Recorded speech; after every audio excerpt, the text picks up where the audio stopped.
Sa mga maabot ng ating live stream ay sa James chapter 3, kailangan mayroong tayong Bible, no?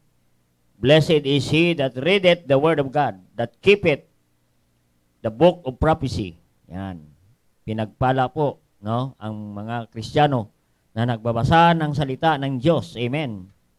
Okay, sabi po ng chapter 3, salita nating babasahin. Ang sabi dito, "My brethren, be not many masters, knowing that we shall receive the great condemnation.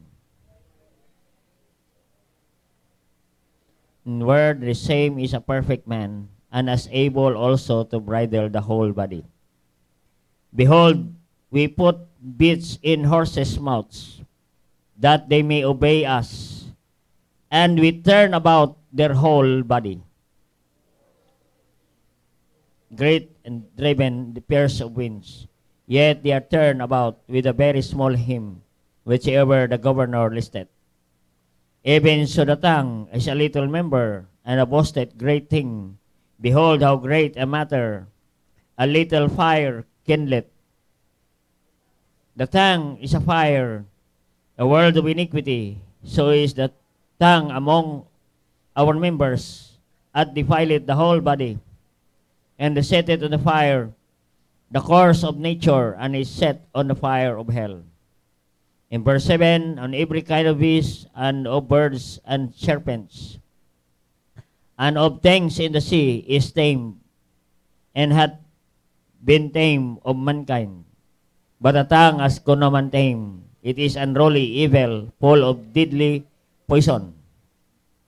Therewith bless we God, even the Father, and therewith curse we men, which hath made after the similitude of God. Out of the same mouth proceedeth blessing and cursing. My brethren, these things ought not so to be. Doth a man fountain send forth in the same place sweet water and bitter? Can a fig tree, my brethren, bear olive berries, either vine figs? So can no fountain both yield salt water and fresh." So tayo po ay mag-pray ngayong ngayong gabi. Salamat po Diyos sa pagkabasa ng inyong mga salita. Banal na Espiritu, malaya kang gumawa sa aming kalagitnaan. Give us wisdom as we ponder thy word this evening, O God. Holy Spirit, speak to us in a very special way, O God. Send us revival. Ngayong gabi, use this message, O God, as an encouragement, O God, sa aming buhay Kristiyano. Salamat po, Panginoon, sa mga passages naming nabasa. Banal na Espiritu, malaya kang gumawa sa aming kalagitnaan. Ikaw po mag-supply sa amin ng kaalaman, O Diyos. At turuan mo kami, O Diyos, paano mamuhay ng tama, O Diyos, ayon sa aming mga pananalita, ayon sa aming mga lumalabas sa aming mga bibig, Panginoon. Thank you for this passage that we read this evening. Holy Spirit, give us understanding and power, Holy Spirit, and give me guidance, understanding to speak thy word with boldness and power tonight. Forgive our sins, O God, and cleanse our heart, and be ready to partake the word tonight, O God. And all these things we ask in Christ Jesus' name. Amen. Okay, salamat po sa Panginoon. I hope na lagi nating binabasa itong salita ng Diyos. Sabi ko lagi, ang Book of James is the counterpart of the Book of Proverbs. Ang Book of James ay ito ay isang aklat na isang mga maririnig natin, makikita natin ang mga salawikain. The Proverbs, no, salawikain. The Book of Proverbs will teach us how to live right, how to speak right. Amen. So makita natin dito, ang title ng mensahe natin ngayon, makita natin sa James chapter 3 is talking about the tongue. Amen, the tongue. Yung ating mga dila. Amen. The title of our message tonight is the power of the tongue. Amen. Ang ating mga dila ay makapangyarihan sa lahat. Amen. Ang sabi rito, no? Sabi rito ni James, there are three pairs of illustration to portray the power of the tongue. In chapter 3, it talks about the tongue of the Christian. Amen. What kind of Christian we have today? Amen. The power of the tongue. Amen. May kapangyarihan ang ating mga dila, mga kapatid. Oo.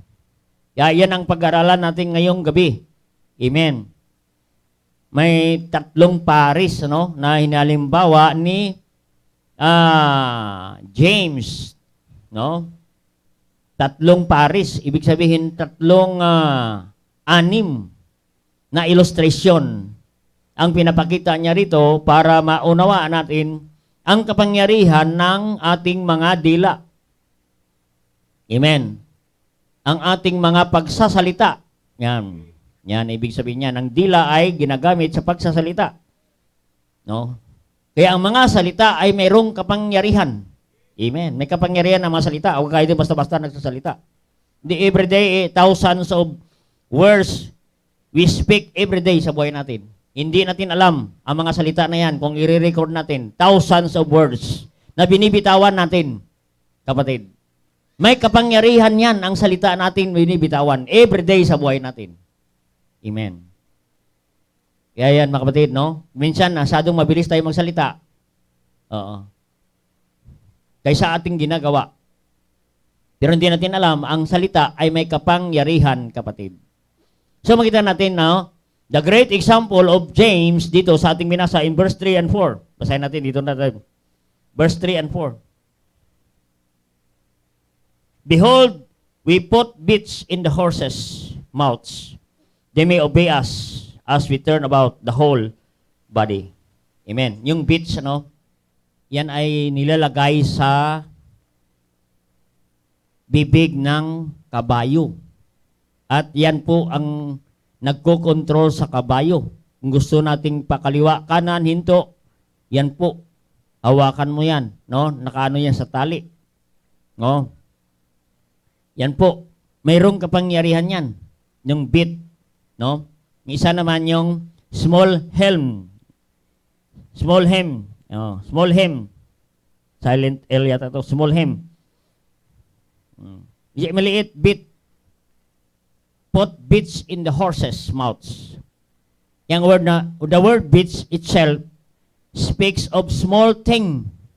Small, maliit lang na bagay. Pero kaya niyang kontrolin ang kabayo. Amen. Pag walang ganyan, hindi mo kayang kontrolin ng kabayo. The same thing also with the hems. Small hems. Ano yung small hems? In verse 4. Ito ay isang maliit na timon ng barko. Yan po. Yan po ang nagdidirect sa barko kung saan patungo ang barko. Maliit lang po na bagay ito, pero ang timon, pag nawala walang timon ang barko, maliligaw, malilito. At hindi makarating ang barko. Yan po, Marami pa po yan. Yan muna ang number 1, 2 bagay. The bit and the small hymns. Number 1, makita natin ang unang puntos natin, the power of the tongue, the power of the bit and the hem. Yung timon at ang maliit na bagay na ilagay sa bibig ng kabayo. Ibig sabihin, number 1, the tongue has the power to direct. To direct. Yan. To direct, to lead, to command, to guide. Amen. Ang dila natin, ang mga salita natin ay may kapangyarihan yan na mag-lead, magdala, mag-command, mag-utos, mag-guide, magpatnubay. Yan ang dila. Makapangyarihan. To direct. To direct saan? Saan natin dalhin? Mayroong kapangyarihan na magdala ng tao. Saan ba? Sa mabuti o masama, 2 bagay. Amen. Kaya ang sabi rito, the power of the tongue has the power to direct, kapatid. Dahil ang dila ay makapangyarihan na bahagi ng tao, kapatid. Ito ay maliit lamang. Amen, maliit lamang. Siguro ang dila ay mga 2 by, lang yan? 2 2 by 4 inches, hindi ko lang alam. Oo. Pero ganun lang kaliit ang dila nating kapatid. Oo. Pero ang dila ay makapangyarihan sa lahat, the power to direct. Oo. No, may kapangyarihan na dalhin ka saan? Pwede kang dalhin sa kabutihan, pwede kang dalhin sa kasamaan, pwede kang dalhin sa kasiraan. Amen. Pwede ito, ang dila ay maliit na bagay, pero pwede magsira ng buhay ng tao. Iyan po ang kapangyarihan ng dila. To direct, to command. Oo.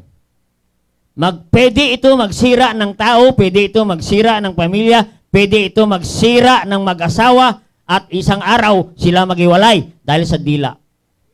Amen.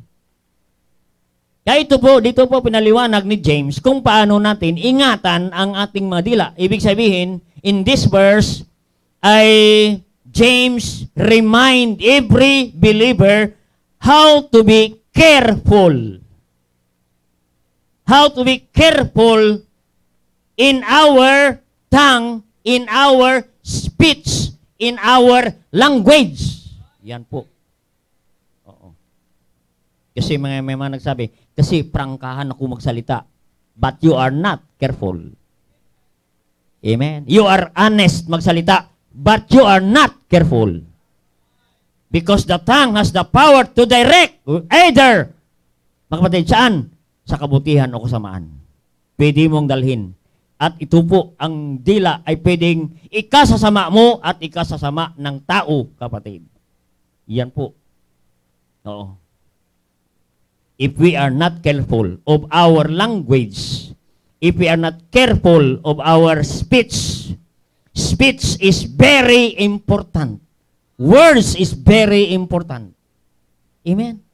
The power of the words. May kapangyarihan ng mga salita nating kapatid. Ang sabi rito, verse 2. Verse 2. And for in many things we offend all. If any man offend not in word, the same is a perfect man and able to be a bridle in the whole body. Amen. Many things. Amen. Di ba hindi napansin? The tongue is the power to direct. Amen. Sabi rito ng Bible, verse 2. In many things we offend all. Ilang beses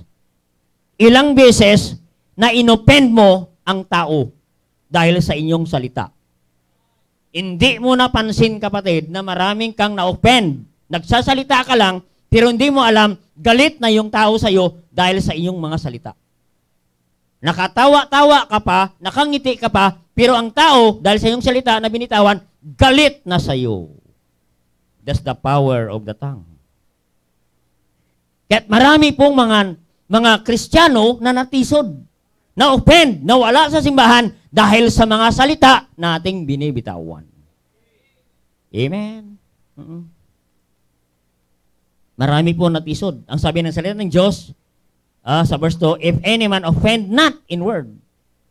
Amen. Kaya nga ingatan natin ang mga salita. Bakit? Ay may mga salita na nakaka-offend. Any man offend not in word. Amen. The same is perfect man. Amen. Perfect man. Ibig sabihin, pag hindi ka masyadong na-offend, ibig sabihin ikaw ay isang matured na Kristiyano. Nakakaunawa ka sa mga taong nagsasalita na immature. Oo, hindi mo pinapatulan ang mga taong nagsasalita na immature. Hindi ko patulan salita nito. Immature. Amen. Kung patulan ko lang ito, away ang labas namin. Amen. Kaya, hayaan mo na, kapatid. Kasi ikaw ay matured. Hayaan mo na. Kasi si kapatid, immature. Nagsasalita kahit ano. Parang bata. Amen. Bata, di ba yung bata pag nagsalita kahit anong sinasabi? Hindi niya alam ang kanyang salita. Nakaka-offend. Amen. Kaya yun. Kaya karamihan ang madaling ma-offend, immature. At ang madaling ma-offend, nakaka-offend. Amen. Kaya minsan ganun, no? Madaling ma-offend, pero siya, nakaka-offend din. Sa kanyang ginagawa, hindi niya na nakikita. Nakikita niya ng iba, pero hindi niya nakita ang kanyang sarili, na siya rin pala ay nakaka-offend. So makita natin verse 2. Many things we offend all. O, marami pong na-offend sa mga salita na ito. Na hindi nakokontrol ang ating mga sarili, lalo na ating mga dila, kapatid. Ayan ang sabi ni James, kapatid, ang salita, ang mga salita ay may kapangyarihan sa lahat. To direct, to lead, to command. Amen? So dito po, nagbigay ng halimbawa si James. Tatlong pares po ito. Ano? Ano una? The bits of horse and the small hems of the sheep. And ang pangalawa, dito sa verse, saan ba yan? In verse 5, and 7, the fire. The tongue is like the fire. And ano yan? The poisonous beast. Poisonous beast. Yung mga kamandag ng hayop na may kamandag na nakakamatay. Yan po ang ating mga dila. At isa rito ang the last verse in 9 to 12 ay isang dila is like a fountain and a tree. Yan po. Saan po tayo? Anong klaseng dila tayo dyan sa tatlong yan? Are we, anong tawag yan? Bit and hems na may control ang ating tongue o ang ating mga bibig, mga dila ay katulad ng apoy at isang poisonous beast. Mayroong kamandag ang ating mga dila na bawat salita natin nakakasira. Yan po. At isang fountain. Oo. Pag ikaw nauuhaw, maibsan ang iyong pagkauhaw. Amen? Parang prutas. Yan po. So dito muna tayo sa isa. The beach and the very small him has the power to direct. Amen? Yung bit, maliit na bagay na inilagay sa kabayo. Makita natin, ito po ay isang, kumbaga inilagay ito sa bibig ng kabayo na ito ay maging silbing preno. Siguro nakuha nyo na yung idea. Yung nilagay sa bibig ng kabayo, the bits of the horse's mouth, yan po ay preno ng kabayo. Oo. Preno po yun ng kabayo. Nasa bibig. Pag hinila mo ang tali, nakakunik yan sa bibig at hihinto ang kabayo. Kaya i-control mo ang kabayo. Maliit lang na bagay yan, pero kaya niyang i-control ang isang kabayo. Amen. So yun po ang halimbawa ng kapangyarihan nating bibig.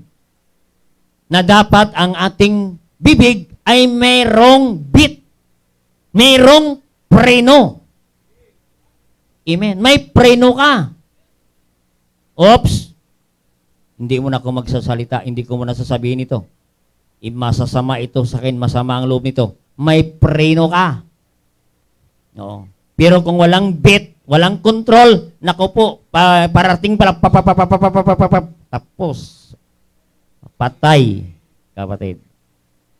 Hindi ganon, kapatid.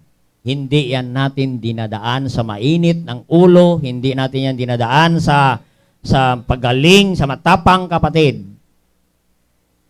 Karamihan na matapang na unang namatay. Amen. Kaya makita natin, kapatid, ibig sabihin, ang bit ay preno. Amen. Dapat ang ating mga bibig ay mayroong preno. Amen. Ang kabayo. Ang tawag yan sa Tagalog ay bukado. Bukado. Yan po ay preno ng kabayo. Yan ay control ng kabayo. Oo. Kaya nilalagyan po yun para may control ang kabayo. Yan ang ibig sabihin. Oo. So, ibig sabihin na bilang Kristiyano ay dapat may control tayo. Amen. Katulad ng kabayo. Oo. Ibig sabihin, may nagko-control. Oo. May nagko-control sa dila ng kabayo. Yan yung bit, kapatid. Yan ibig sabihin, may nagko-control. Anong sabi ng Galatians 5:23? Galatians 5:23. Basahin muna natin. The fruit of the Holy Spirit is love, peace, joy. In verse 23, nakita natin doon that the fruit of the Holy Spirit in verse 23 is what? Temperance.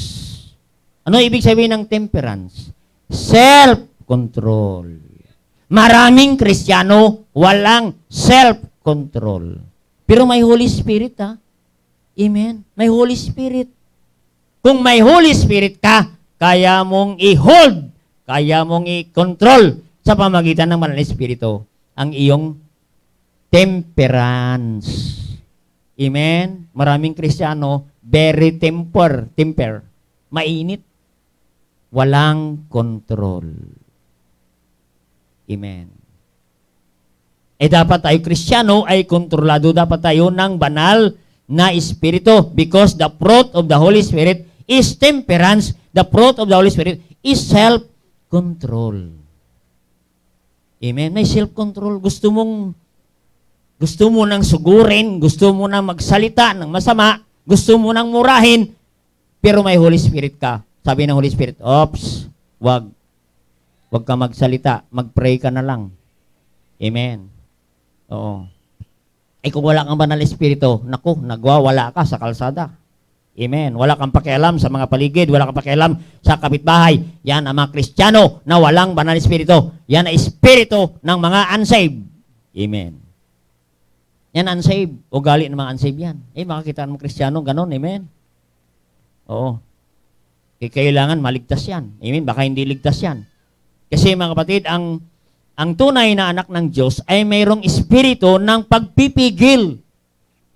Dahil ang nagpipigil sa Kanya ay walang iba kundi ang banal na espiritu.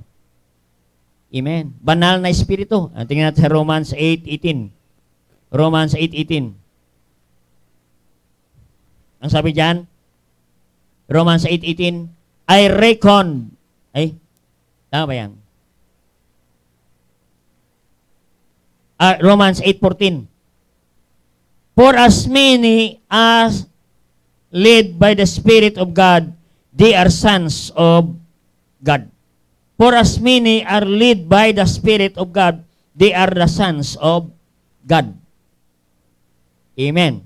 Ibig sabihin, kapatid, lead of the Holy Spirit, ibig sabihin, you are Spirit-controlled. Ang Kristiyano ay Spirit-led, ay Spirit-controlled. Kinokontrol ng banal na Espiritu. In Galatians chapter 5, verse 18.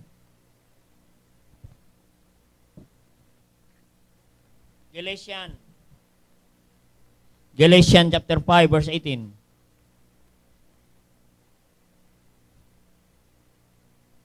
Ang sabi diyan, Galatians 5:18. But if ye lead of the Spirit, ye are not under the law. If ye lead of the Spirit, kailangan ang anak ng Diyos ay lead by the Holy Spirit. Ang banal na Espiritu ang nangunguna, nag-guide sa Kanya, nag-guide sa Kanyang bibig, nag-guide ng Kanyang salita. Oo, nagko-control ng Kanyang salita ay ang banal na Espiritu. Kaya nga, inalintulad na ni James sa isang isang maliit na bagay na inilagay sa bibig ng kabayo para mapasunod ang kabayo. Kung saan gusto mong dalhin ang kabayo, kung saan mo papuntahin ang kabayo, ibig sabihin, the tongue has the power to direct. Makapangyarihan ang ating mga dila. Na dapat ang ating mga dila ay may control, may preno. Para kung walang preno, kung saan-saan ka dadalhin ng iyong dila. At yan dadalhin ka doon sa kapahamakan. Amen? dalhin ka sa kapahamakan. Kaya importante po ang mga bagay na yan. Na ang ating tongue ay may control, may preno. Oo. Maging ang sasakyan pag walang preno, delikado. Pag ang sasakyan na walang preno, ay tumalon ka na. Amen. At delikado rin tumalon. Oo. Meron nga isang nangyayari, ang jeep na wala ng preno sa bundok. Ay nakasabit yung isang mama, ay nalaman niya na walang preno, tumalon. Ay nauna siyang namatay. Oo. Kasi naalaman niya, natatakot na siya na walang preno. Oo. Kaya delikado po na walang preno. Ang isang sasakyan, paano? Madidisgrasya, mapapahamak, maaksidente, at marami po ang mapahamak at mamatay. Ganon din ang dila natin, kapatid. Pag ang dila natin walang kontrol, marami po mapapahamak, marami po masira, marami pong mag-asawa, nasisira, naghiwalay dahil sa dila na walang kontrol. Naghiwalay dahil walang kontrol sa mga salita. Kahit ano lang sabihin magsalita, kapatid. Oo, hindi pinag-aralan ang mga salita. Nakakasakit, nakakasira ang mga salita. Halang salita, iyon nasira, naghiwalay ang mag-asawa. Kapatid, dahil sa mga salita. Dahil walang kontrol, kapatid. Oo. Kaya nga sabi ng Romans 5:18, ang sabi ng Romans 5:18,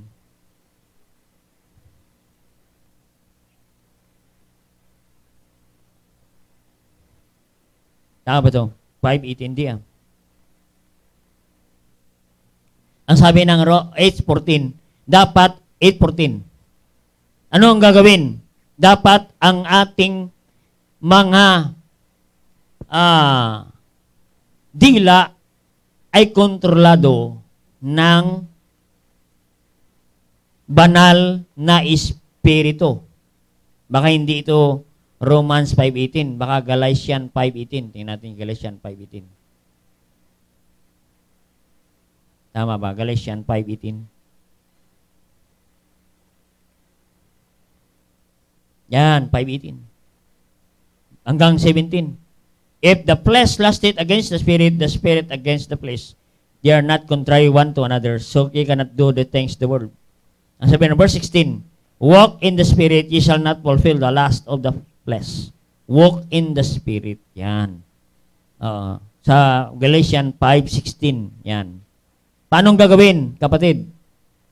Sabi ni Paul, dapat ang Kristiyano ay namumuhay kasama ang banal na espiritu.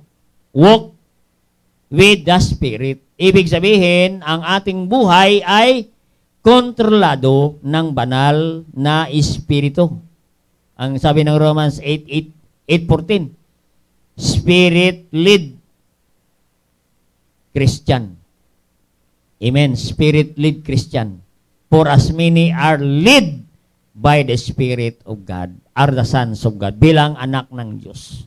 Tayo ay lead, nangunguna ang banal na espiritu sa iyong buhay. Kung ikaw ay asawa, lalaki, dapat ikaw ay spirit-led Christian. Ikaw rin na asawa, spirit-led Christian ka. Ay kung ikaw isang lalaking asawa, hindi ka spirit-led Christian, iba yung nagli-lead sa'yo, hindi iba na espiritu, sira po ang relasyon ng mag-asawa. Ganon din ang mag-asawa, kung hindi rin spirit-led Christian life niya, hindi yan nangunguna ang banal na espiritu, hindi po sila nagkakasundo. Kaya marami po mag-asawa na hindi nagkakasundo. Bakit? Hindi sila spirit-led Christian. Kanya-kanya silang leadership. Si Mrs., siya rin mag-leader. Ang babae, siya rin gusto mag-lead. Ang babae, ang lalaki, gusto rin mag-lead. Yung biyanan, siya rin gusto mag-lead. Ano ang mangyari sa tahanan? Gulo ang tahanan. Amen? Dapat, Allow the power of the Holy Spirit to lead your life, to guide your life. Allow the Holy Spirit to control your tongue, to control your speech, to control your language, kapatid. To guide your tongue. Hayaan mong banal na Espiritu na ang banal na Espiritu maggabay sa iyong dila sa pagsasalita para may control ang iyong pagsasalita. Kasi ang dila ay walang control, walang preno. Kung ikaw ang mag-control, sira ang buhay, sira ang relasyon, kapatid. Oo. Hayaan natin ang banal na Espiritu ang mag-control. Siya po ang magpreno. Siya maglagay ng salita na ating sasabihin. Amen? Kasi minsan, puro tayo salita ng salita. Oo. Hindi natin pinag-aralan ang ating mga sinasabi. Amen? Oh, sometimes, we often think that our words are unimportant. Napansin natin, akala natin, ang mga salita natin, hindi natin pinapansin. Hindi naman importante yung mga sinasabi ko. Importante po yun. Pag natamama yan sa isip ng tao, sa puso ng tao, may tama yan, kapatid. Oo. Kaya akala natin hindi importante. Kaya basta akala nagsasalita, akala mo hindi importante yung mga salita na ating binibitawan, importante po yan, kapatid. Tandaan natin ha. Wrong words can direct listener unto wrong path, wrong direction, going to distraction. Pag mali ang iyong sinasabi, pwede mo i-direct ang tao, dalhin mo sa ang tao doon sa kasamaan, sa kasiraan, maling desisyon, wrong path, wrong direction, at going to distraction. Dinala mo pala siya sa buhay na kasiraan. Dahil sa hindi tama ang iyong pagsasalita, basta-basta ka na nagsalita, kapatid, at ang napunta yan ay sa maling desisyon dahil sa iyong mga salita. Maling direksyon ang buhay, nasira ang buhay. Amen? Kaya marami po nasira ang buhay because of the power of the tongue. Oo. Because the power of the tongue had the tongue had the power to lead to wrong direction. Amen. To lead the wrong direction, sabi ni James. So what we need to direct the right direction, we need to a spirit-led tongue. Spirit-led. Ang banal na espiritu ang nangunguna sa iyong mga dila. Amen. Oo. Ang dila natin, siya dapat magkokontrol. Oo. Pag ikaw magkontrol ng dila natin, masisira ang buhay natin, masisira ang mga, marami tayong sisirain na buhay. Kaya nga, the bit is a small thing that control. Yan po. Oo. Kaya mayroon dapat control, may bit. Allow the Holy Spirit. Yan ang bit natin. Minsan, the Holy Spirit, we neglect the Holy Spirit to control our tongue. Oo. Kaya humingi tayo ng kapangyarihan sa banal na Espiritu na kontrolin ang ating mga sinasabi. Maging sa mga, ano yan, tawag yan? Sa mga text, sa mga messages, aralin ninyo. Marami po nasira dyan because of miscommunication. Amen. Mali yung interpretation ng iyong dadala ng mensahe. Yan po. Kaya very small thing lang yan, pero very important. The bit is very small thing. Ang pangalawang illustration, the very small hymn. Ano yung small hymn? Maliit na timon. Ang barko, maliit lang timon yan. Kahit anong malaking barko, ang timon yan ay maliit lang. Ang sabi rito ng verse sa James, basahin natin. Kaya ang barko may timon. Hindi po alis ang barko na walang timon. At walang nagkukontrol ng timon. Ibig sabihin, ang barko hindi alis na walang kapitan. May kapitan ng barko. Ang barko may kapitan. Amen. Dapat, kapatid, ang buhay natin, may kapitan ka.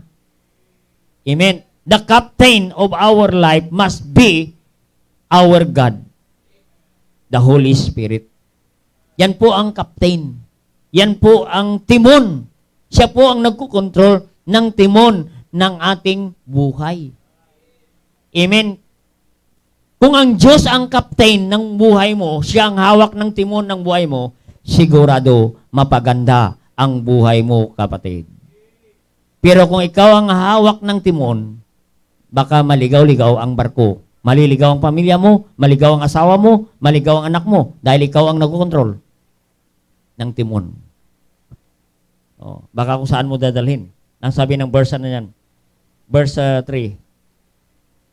Ang sabi diyan sa verse 3. Verse 4, Behold, also the ships, which though so be great, and driven of fierce wind, are they turned about with very small him, whichsoever the governor listeth. Amen. Governor. Amen. Ang barko, kahit anong laking barko, may maliit na timon. At ang governor, ang captain, ang namamahala ng barko, siya po ang mag-control ng timon. Amen. Dapat sa pamilya, ang tatay ay ang Diyos ang nagkokontrol sa kanya. Kasi siya rin na magkokontrol ng timon ng kanyang pamilya. Kaya maraming pamilya, sira, ligaw, hiwalay. Bakit? Nasira. Walang nagkokontrol ng timon. Kaya mapansin natin, maraming pamilya ngayon, sira-sira. Saan-saan pupunta, pariwara mga anak. Bakit? Walang timon yan. Sira ang timon yan. At walang nagkokontrol ng timon. Kapatid, ang barko hindi alis yan na walang timon. Ang barko hindi alis yan papuntang destination na walang nagkokontrol ng timon. Amen. Hindi po pwede na pandarin mo lang yung barko. Bahala ka na barko kung saan ka pupunta. Hindi pwedeng ganun, kapatid. May kapitan yan. Dapat ang buhay natin may kapitan. Kaya nga may tayong simbahan. Nag-guide sa atin. May pastor ka. May salita ng Diyos. May banal na espiritu sa buhay natin para i-guide ka sa tamang destination. Amen. Kasi ang buhay natin, kapatid, ay hindi lang tayo, ang barko ay hindi lang yan sa pier. Paglabas yan sa barko, ang barko paglabas sa pier, marami po yan dadaanan. May malakas na hangin, may mga bagyo. Ganon tayo, kapatid, sa ating buhay. Oo. Marami tayong bagyo. Marami tayong problema. Maraming pagsubok. Ay kung hindi maayos ang pagtitimon ng iyong buhay. Walang nagkokontrol ng timon sa buhay mo, hindi ka makakarating doon sa tamang destination. Amen? Kaya maraming mga relasyon, 5 years, minsan nga 2 years, mayroon nga 1 linggong pag-ibig, wala na. Bakit? Hindi maganda ang pagtitimon. Walang nagtitimon. Walang kontrol ang timon, kapatid. Ganon din, kapatid. Inahalin tulad ni James, ang dila na katulad ng timon. Na ang timon may nagko-control. May kapitan. May governor, sabi ng Bible. Para ang timon na yan, i-guide yan ng kapitan sa tamang direksyon, sa tamang destination, sa tamang oras na darating. Di ba yung mga barko? May tamang oras yan. Alam mo kung anong oras darating sa sunod na pier, kapatid. Kaya sa buhay natin, hindi lang tayo pang pier. Amen. Akala natin ang buhay Kristiyano ay para lang tayo nakatambay sa pier na walang hangin, walang bagyo. Ay pag lumabas tayo sa pier, may hangin, may bagyo na tayong dadaanan. Ganon din sa pag-aasawa, sa mga sa pamilya, ay may mga bagyo na daanan. Lahat po ng pamilya may bagyo na dinadaanan. Eh kung mahina ang timon mo, wala pa ang kapitan ng barko, hindi pa Diyos ang kapitan ng barko mo, ano ang mangyayari sa barko? Lunod ang barko. Kaya maraming nasira pamilya. Maraming mga mag-asawa naghiwalay. Bakit? Hindi maganda ang timon. Walang nagkokontrol ng timon. Kaya walang direksyon ang kanilang relasyon, walang direksyon ang kanilang buhay, walang direksyon ang kanilang pagsasama. Ang tawag diyan, come what may. Amen. Come what may, bahala na. Hindi po pwedeng ganun, kapatid. Ang pagtakbo sa barko, may destination. Amen. Mayroon kayong pupuntahan. May direksyon, kapatid. May timon. Pag walang timon, kapatid, walang nagkokontrol sa timon, ang buhay natin ay masira. Masira ang relasyon. Ay, mauwi sa sira ang buhay. Mauwi sa hiwalayan. Iyan po ang mangyayari, kapatid. Katulad tayo ng barko na may timon pero walang nagko-control. Kaya yun, kapatid. Kaya huwag natin ngayaan ang buhay natin. Walang direksyon. Hayaan natin may timon at ang timon na yan, ang banal na espiritu ang mag-control. Amen? Ganon din ang dila natin. Ang Diyos dapat mag-control, kapatid. Para makarating tayo doon, to direct doon sa tamang destinasyon ng ating buhay. Amen. So number two. The tongue has the power to direct. Kaya dalawa lang po. Direct doon sa tamang destinasyon o maling destinasyon. Number 2 naman ay nalintulad sa James illustrate the fire and the poisonous animals. Poisonous animals. Amen. Maraming mga poisonous animals. Katulad ng ahas, poisonous animals yan. Pag na ikaw ay nakagat, ay patay agad. So number 2, the tongue has the power to destroy. Yan po ang nakakatakot. Yan po ang alintulad ni James. The tongue has the power to destroy. The tongue has a little member in the body, but it can cause great destruction. Isipin mo yan, kapatid. Ang dila ay maliit lamang na bahagi ng katawan, pero pwede magsira ng buhay. Pwede magsira ng buhay ng tao. Kaya nga sabi ng Proverbs 18:21, ang sabi doon, death and life are in the power of the tongue. Ang dila ay pwedeng pumatay o pwedeng mabuhay. Amen? Kaya we need to control our tongue. Because the tongue is illustrated like a fire, flaming fire. It burns everything. It between life and death. Amen. Life and death. Pag hindi mo makontrol ang apoy. Nakita ninyo yung nandyan sa Quiapo, yung bata sa bintana nakasarado. Ay tuloy-tuloy ang apoy. Ang apoy walang pakialam na may bata hanggang natusta ang bata. Doon sa bintana, hindi makalabas. Thus likened, the power of the tongue is likened to a fire that burn everything. Amen? So yan po, ang fire is like a flaming little flame. Little flame, maliit lang. Kunting siga lang. A little flame can set a whole forest on fire. Ang buong bundok ay pwede niyang sunugin sa maliit lamang na siga. Oo. Nandoon tayo sa may sa lote natin. Aba, may apoy yung ilalim ng kotse. Maliit. Oo. Sabi ko kay Joka, puntahan mo dyan, Oka. Patayin mo yung apoy dyan sa ilalim ng kotse na yan, sa ilalim ng tambutso.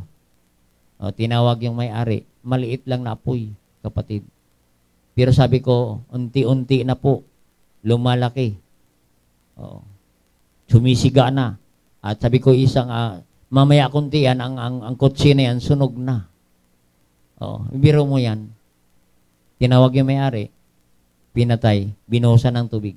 Eh kung hindi nabuhusan yan, hindi na control, sunog ang isang kotse. Hindi alam ng may-ari na nakaparking. Nasa ilalim ng kanyang gulong may apoy na. Kapatid. Ganon po ang ating mga dila. Kapatid. Oo. Kahit gaano kalaki ang kabundukan, pwede masunog sa maliit lamang na simulan ng apoy. Oo. If we are not careful, kunting siga lang yan ng apoy, pwede yan masunog ang lahat ng mga bagay, lahat po ng kabundukan. Just for a little candle of fire. That's our tongue. Illustrate in this book of James. Amen.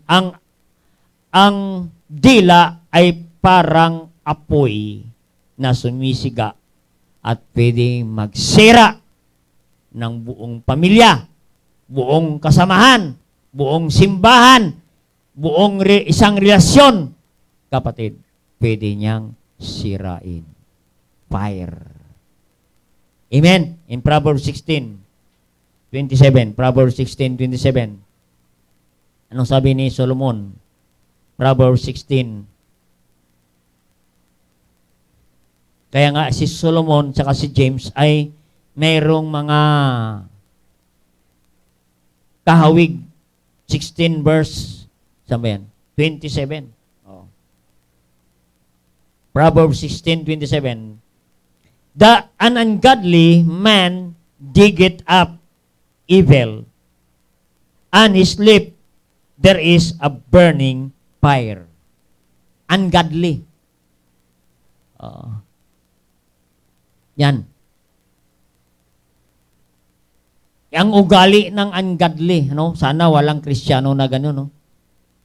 Ungodly man diggeth up evil. Ang laging pinag-uusapan, yan. Nagsusumbatan, evil, kasamaan, yan ang pinag-uusapan. No? Kasi ang sama-sama mo. Ang pangit-pangit mo. Ayun. Burning fire yan, kapatid. Evil. Yung hinahalungkat mo, yung nabaon na kasalanan, inahalungkat mo pa. Ayun. Nangamoy, nag-away, nasira, as burning fire, na uwi sa siraan at hiwalayan. Bakit? Kasi inahalungkat. Kaya lagi kong nag-a-advise sa counseling, anuman ang kasalanan, huwag nang halungkatin. Kasi nakabaon na. Kasi pag hinalungkat mo yan, kutkutin mo pa yan, lalabas ulit ang amoy, away ang labas, sira na naman, magsimula na naman ang apoy. Amen. Yan po. Ang sabi rito. Yan. Proverbs 16, verse 27. Yan ang dila, kapatid, ay nagdadala ng apoy. Amen. Oo. Ng apoy. Kung hindi po tayo careful, kapatid, ang dadalhin nating mga salita ay na mga apoy. Mga hinahatid natin doon sa kapila. Hinahatid mo. Fire. Yan ang susunog. Oh. Ang ibig sabihin, kapatid, ng diggeth up evil, the lips is a burning fire, is speaks of gossip. Gossip. If we bring gossip to others, yan po, we are bringing fire. Burning fire to them. Yan po, ang gossip. Yan ang dila ng mga chismosa at chismoso. Ano ang dala? Burning fire. Ang dala niyan ay kasiraan, kasamaan. Oo. Kaya pag narinig ka, alam mo sis, alam mo Brad, si ano pala, grabe pala yan, ano? Dami palang ano yan, ano? Grabe. Tapos sabi naman ni sister and brother, ganon ba sis? Ganon ba Brad? Ngayon ko lang nalaman yan, ah. Ay, naku. Yan po. Burning fire. Bring it gossip. Nag-aasik ng apoy, nag-aasik ng kasamaan, nag-aasik ng kaguluhan. Sumisira ng magandang samahan. Sumisira ng magandang relasyon. Amen? Kaya nga mga kapatid, ang nagsisira ng magandang relasyon sa tahanan, sa church, sa company, saan ka man, chismis, kapatid. O, magtataka ka, natanggal ka na sa trabaho. Bakit? Yan ang dahilan. Tongue. The power of the tongue has power to destroy because of careless tongue. No, Proverbs 18 verse 7. A false mouth is destruction. In his lips are the snare of soul. And the words of talebearer are as wounds. Amen. Yan. Ang bibig ng masama nagatid ng kapahamakan at kasiraan. Amen. In Proverbs 18 verse 7. Kaya nakakasira, kapatid. Bakit? Kasi ang dinadala niyan ay kasiraan. Mahilig yan manira. Alam mo si, alam mo, ito. Amen. Tapos mamaya, mangutang lang pala. Marami pang taong siraan. Amen? Ganon, kapatid. Ingatan natin yan. Oo. In verse 8, the words of a talebearer are as wounds. Amen. Nakakasugat. Nakakasira. Amen. Wounds.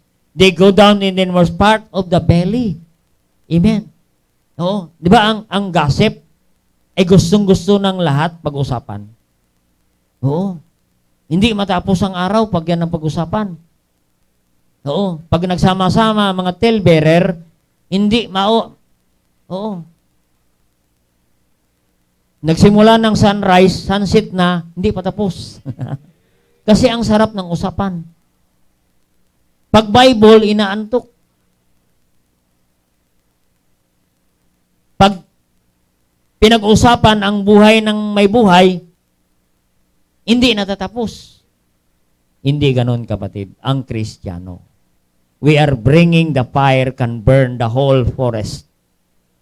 Amen. In Proverbs 25 verse 23. Proverbs 25 verse 23. The north wind driveth away rain, so do an angry countenance a backbiting tongue. Amen? Don't angry. Oo. Makita natin, kapatid, no? Makita natin, ang una kanina, liken unto the fire. James illustrate fire. And pangalawa dito, the fire and the poisonous beast. Oo. Poisonous beast. Oo. Nagdadala. Oo. Nagdadala ng galit at paninira at karangalan. Yan, sabi ng Proverbs 25:3. Amen. Yan yung poisonous beast. poisonous, nakakasira. Oo, nakakalason. Nagdadala ng kamandag. Yan. Vipers, sabi ng Matthew 12 verse 34 and 35. Yan. Matthew 34. Matthew 12. Basahan natin Matthew 12. Matthew 12. Sabi ni Matthew, sinusuportahan ni Matthew ang sinasabi ni James na ang dila ay may kamandag na nakakamatay. Yan po. Matthew 25 verse ay siya ba? Matthew 12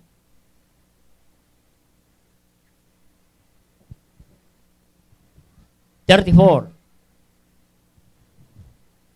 Matthew 12:34. O generation of vipers, how can ye being evil speak good thing? For out of the abundance of the heart, the mouth speaketh. Generation of vipers. Amen.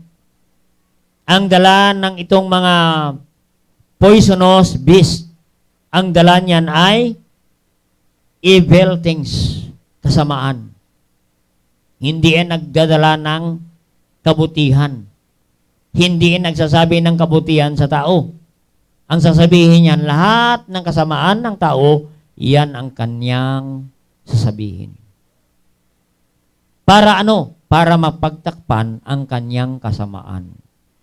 Yan po, karaniwan nangyayari. Amen. That's the power of the tongue. Oh. Katulad yan ng vipers na mayroong kamandag na nakakamatay, nakakasira. Amen?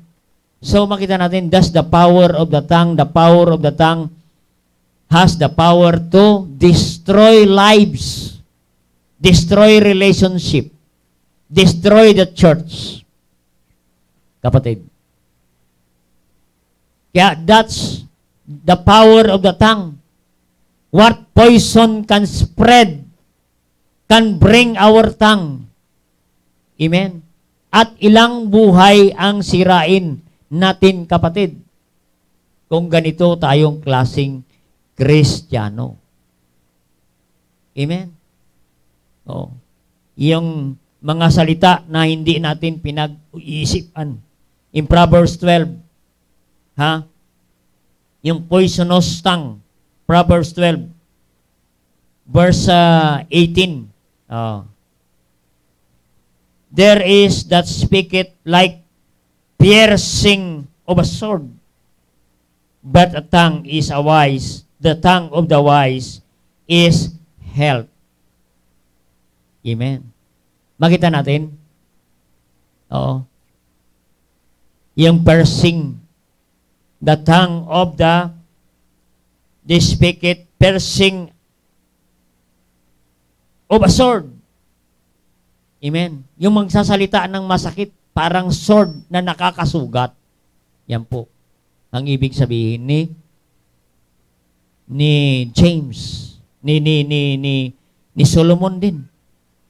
Ibig sabihin ng piercing sword, masakit magsalita, tumutusok sa kaloob-looban. Ibig sabihin, mga salita na nakakasama ng loob kung hindi po tayo maingat sa ating mga salita. Na hindi natin alam na ang ating mga salita nakakasama ng loob, nakakasugat po ng damdamin. Yan po ang sabi ni Solomon. Amen? Nakakasira, nakakasugat, nagkakasakit ang tao, nakaka-stress ka magsalita. Pero ang sabi sabi ni Solomon, ngunit the tongue of the wise is what? Health. Amen. Sipin mo yan, ang tongue ng isang taong matalino is health, is medicine, vaccine. Oo. Pero the tongue of the fool is COVID. It destroy. Amen? Saan ka dyan sa dalawang yan? Amen? Health. Nagpapagaling ng sugat. Ang pleasant word. Magandang salita. Yung marunong ka bang mag-appreciate, magpasalamat, yan ang mga pleasant word. Pleasant word is like medicine. Oo. Huwag yung masyadong critic, piercing word yan. Oo. Critic ka. Namimintas ka. Negatibo ka. Yan po ang piercing word na nakakasugat. Pero ang sabi ni James, ni Solomon, ang the tongue of the wise is health, nakakataba ng puso, nagpapagaling ng sama ng loob. Amen? Ganon, kapatid, sa pag-counseling. Oo. Kailangan nag-counsel ka, ay dapat ang ibibigay mo sa kanya mga magandang salita para siya ay ma-encourage, para siya ay, ano tawag yan? Gumaling. Oo. Isipin mo, nag-counsel ka, sisihin mo pa siya. Yan, dapat sa'yo. Dapat, ganyan ka dapat mangyari sa'yo. Kasi, ganyan-ganyan ka. Ganon. The tongue has the power to destroy. Illustrates fire. Nasirain ang buhay ng tao. Pag nanira tayo ng buhay ng tao, we are likened to the fire that burn everything. We are likened to poisonous beast. No, may kamandag na pwedeng pumatay, sumira ng buhay ng tao. So the tongue, number 1, has the power to direct. And number 2, the tongue has the power to destroy. Amen. Ito number 3. In verse 9 and 10. Last na po tayo. Last na po tayo at tayo ay kakain na. Amen. Ewan ko kung may pagkain. Parang namoy ko pagkain eh. James 3, verse 9 and 12. Yan, dito na po tayo. Therewith. Kaya nga sabi rito kanina, the verse 8, the tongue can no man tame. It is unruly evil, full of deadly poison. Yan po, deadly poison kanina ang ating pinag-usapan. Pero dito dapat sa verse 10, maganda na. Out of the same mouth proceeded blessing and cursing. My brethren, these things ought not so to be. Doth the fountain send forth the same place sweet water and bitter? Amen. Dito, makita natin, ano? Dapat ingatan natin mga Kristiyano ang ating mga bibig. Yung lumalabas. Oo. Na minsan may lumalabas na blessing, may lumalabas na cursing. Sabi ni James, imposible ba sa ating mga bibig na magsalita tayo ng blessing and cursing? Amen. It is impossible. Ang bibig natin lumalabas ang papuri at panglalait, paninira. Amen. Yan ang sabi niya. Sabi ni James sa verse 9, verse 10, my brethren, these things ought not so to be. Dapat tayong mga Kristiyano. Hindi dapat ganito tayo. Na yung bibig natin, dalawa ang nilalabasan. May paninira, may blessing, may papuri, aawit ng papuri, may panalangin, mamaya, galit na, nagmumura na, nag-aapoy na. Sabi ko, ano bang klaseng tao ito? Kaawit lang, tapos mamaya iba na, maapoy na.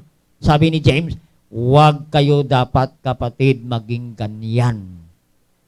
Kasi nakaka-confuse po kayo. Ikaw ba ay Kristiyano o hindi Kristiyano? Oo. Nalilito kami, kapatid. Nalilito ang mga tao. Amen. Oo, nagkakanta ka ng papuri, how great thou art. Mamaya, iba na. Amen. Ang maapoy na ang bibig. Sabi ni James, huwag dapat ganyan. Nagpapupuri ka, tapos mamaya, nanlalait ka na, naninira ka na. Hindi dapat ganun ang Kristiyano. Number 3 points na po. The tongue has the power to delight.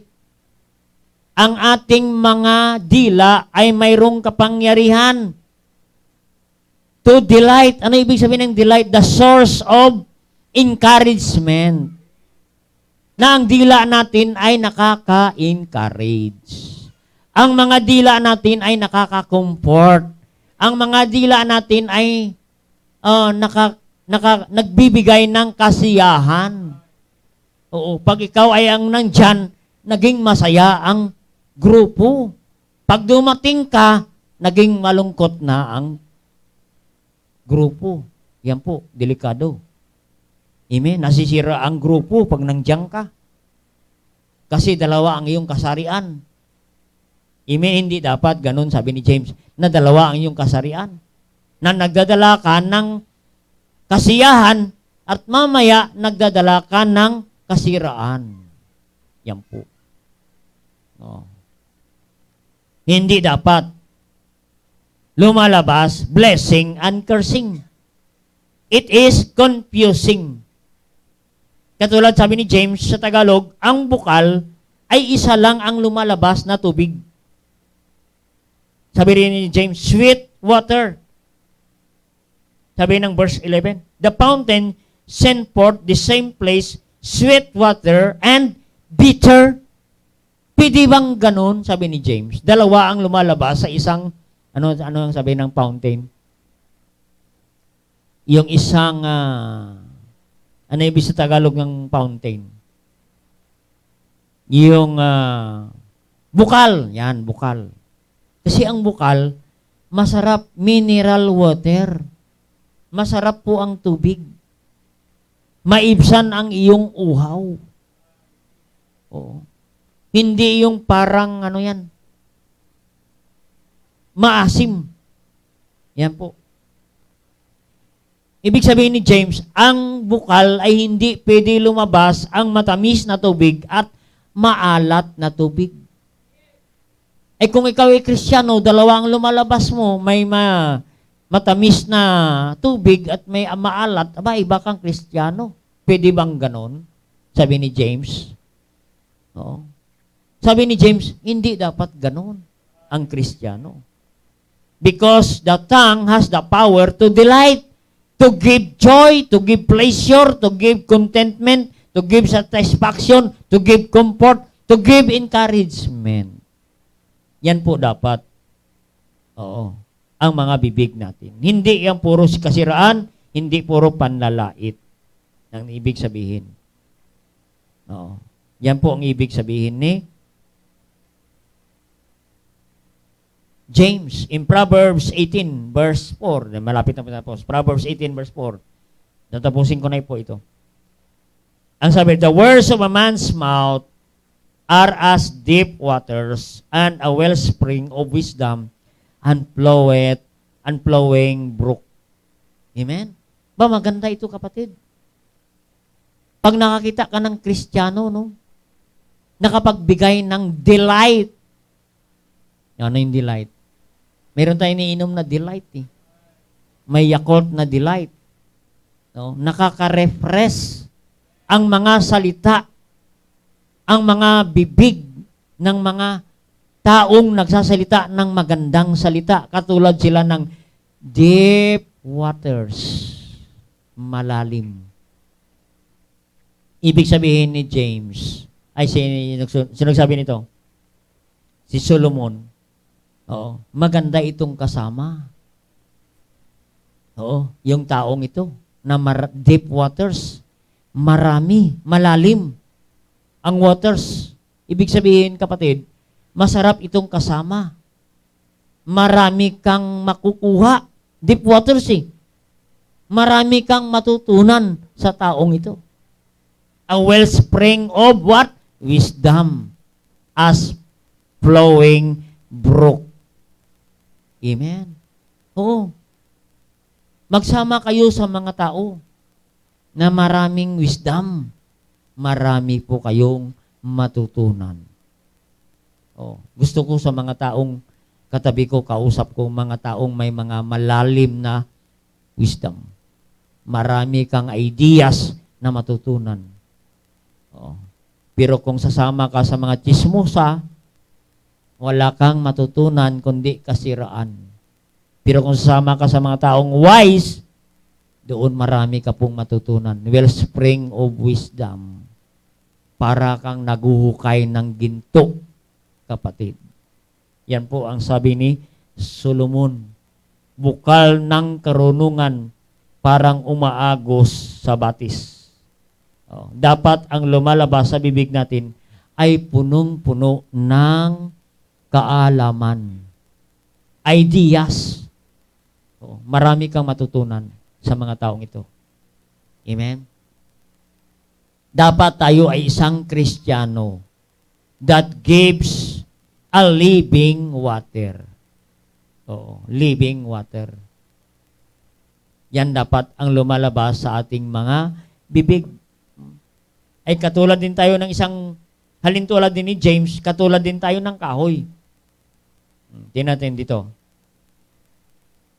Is likened to a spring, and fountain and the tree. Oh, the tree cannot bear two kinds of fruits. Amen? Pwede bang ganon? Yung mangga ay, ang bunga niya ay may mga bayabas pa. Delikado. Sabi rito ng verse 12, can a fig tree, my brethren, bear olive berries? O, yung kahoy na igos ay pwede ba yan magbunga ng olive berries? O ang vine, fig? So, can no fountain both yield salt and water and press? Ganon din ang fountain. Hindi pwede dalawa ang lalabas. Salt and water. Dapat isa lang.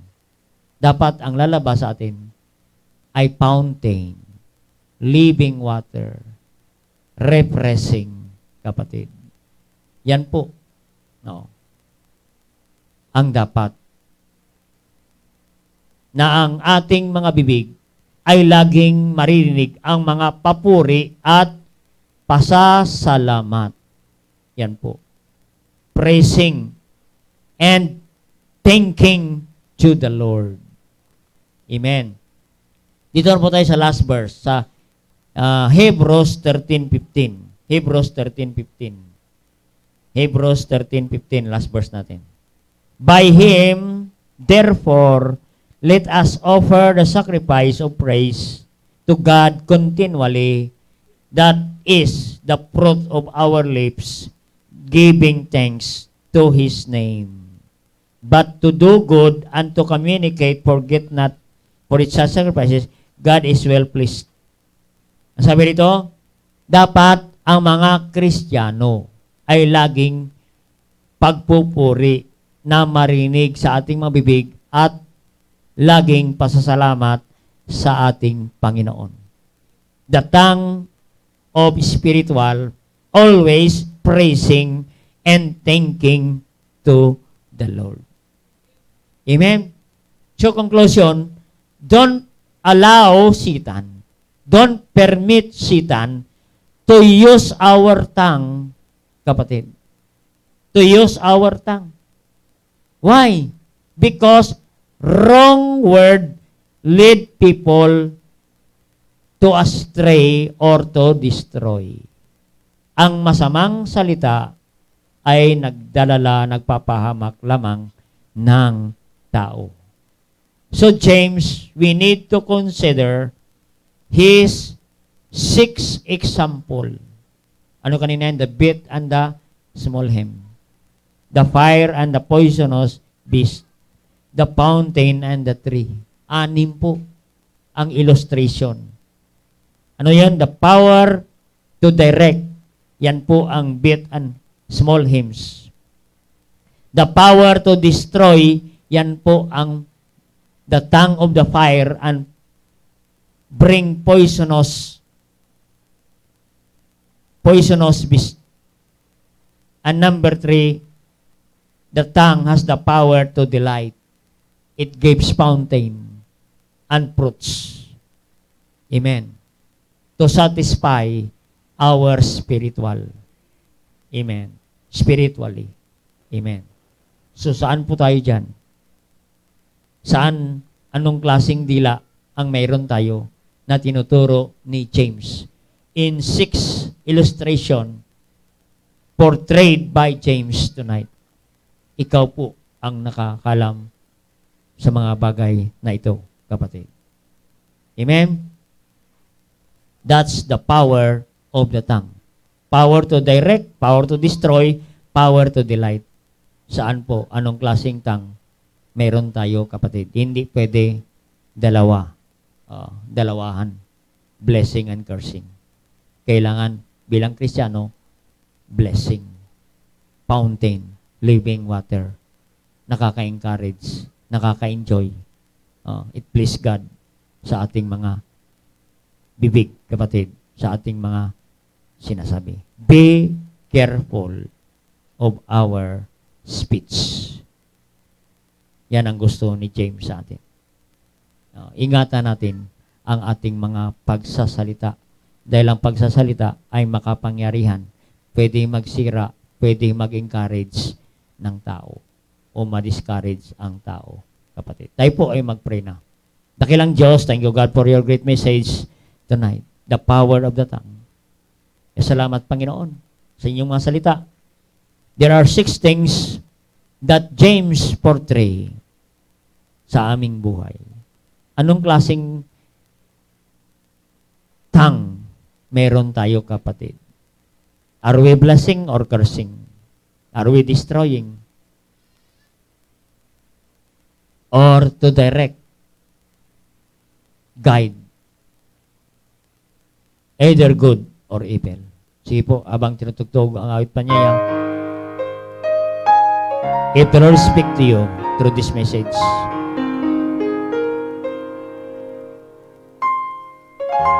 life and death is in the power of the tongue.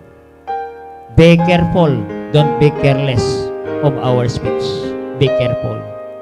We need wisdom. How to speak. How to communicate others. That's the power of the word. Sige po. If the Lord speak to you through this message, why not come in the altar and talk to God? Lord, minsan hindi ko napapansin, hindi na maganda ang aking mga sinasabi. Nakakasira, nakaka-open,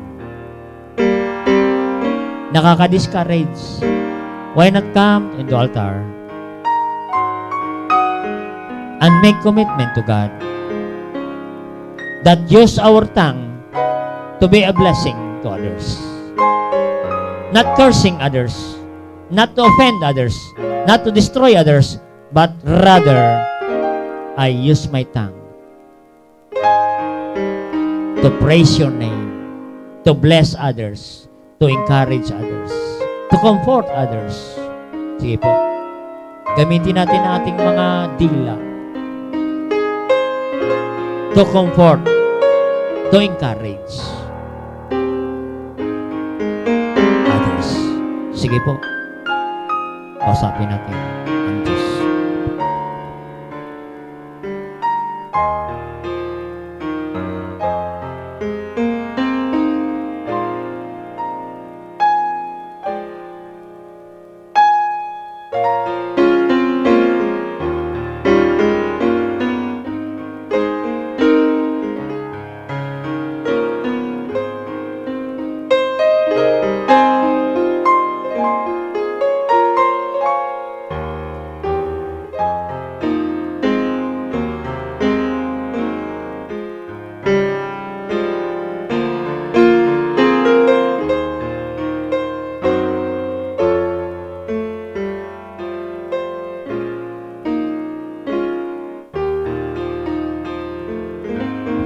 Dakilang Diyos, thank you God for your great message tonight.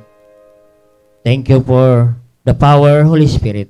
Thank you for the guidance, understanding, and wisdom that was bestowed upon the servant tonight. Thank you for the burden to come to you with humble hearts, O God,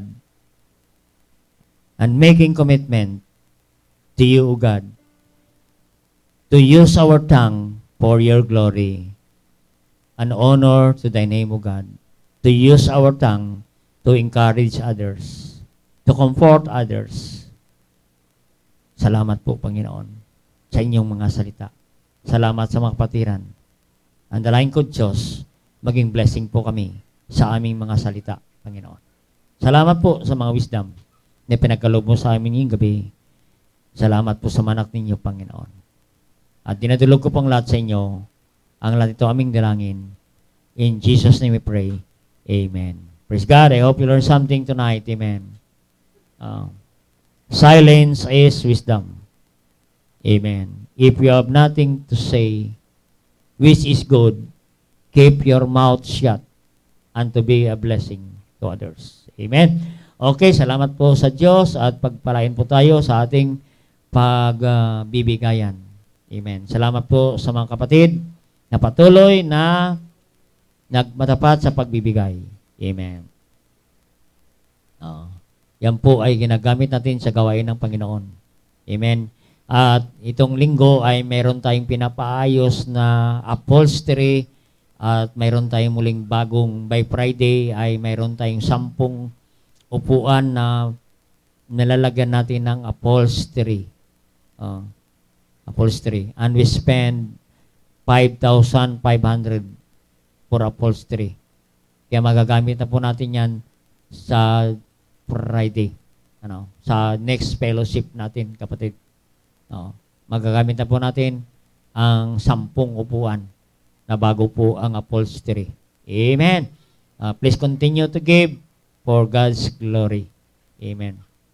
Salamat sa Panginoon. Tawagin na po natin ang ating usher.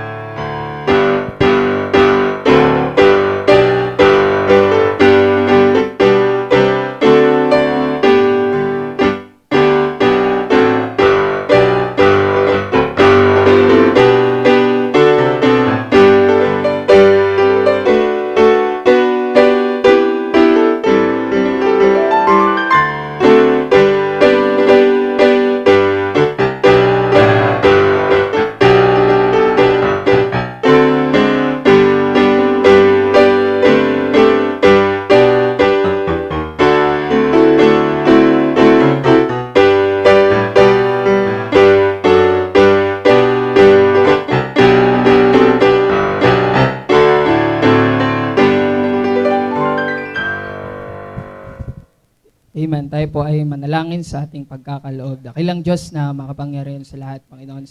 Salamat po sa gabing ito, Panginoon, sa inyong mensahe, sa inyong salita, Panginoon. At tunay nga po, Panginoon, sa great reminder po sa amin, Panginoon, na gamitin po namin ang aming tongue, Panginoon, to glorify you, O God, at magamit po sa ika-encourage, Panginoon, ang brethren, at hindi po na ma-offend po namin sila, Panginoon.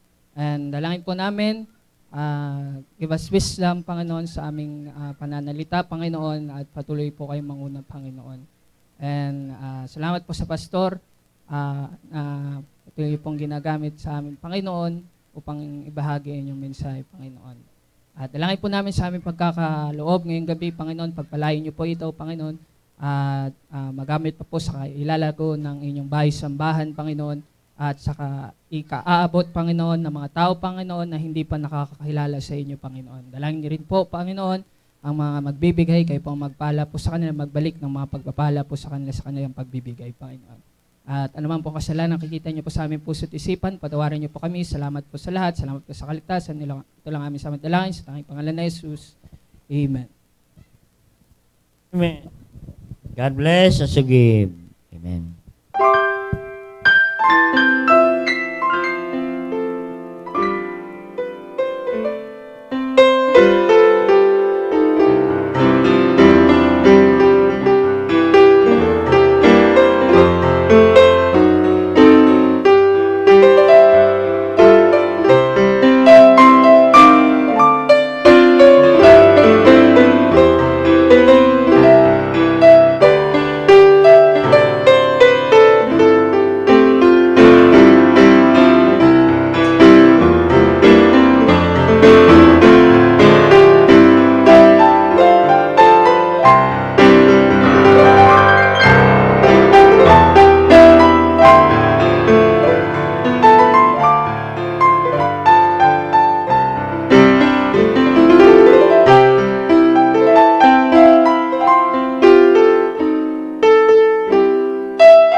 Praise the Lord. Binabati ko pala dyan, kasama natin si Lilet Barona Alvarez at saka si Nanay Libring. Salamat po, Nay, kasama ka namin kayo sa ating worship, service, and prayer meeting tonight. At binabati ko po kayo dyan sa Antique. Amen. Salamat po. Naabot ang salita ng Diyos doon sa Antique. Amen. Alright, salamat po sa Diyos. At awit po tayo. Ang awitin natin ay Salita ng Buhay. Amen. The words of life. Ang salita na nagbibigay ng buhay. Walang iba kundi ang salita ng Diyos. Iwan ko lang, may lyric. Walang lyric. Sige, memorize mo. Awitin natin Tagalog, Salita ng Buhay. Ito po natin, page number 46 sa Tagalog song, Ang Salita ng Buhay. Sa mga may songbook po, sa mga bahay, yan ko yung iba po nag-order ng songbook eh. 46, Ang Salita ng Buhay.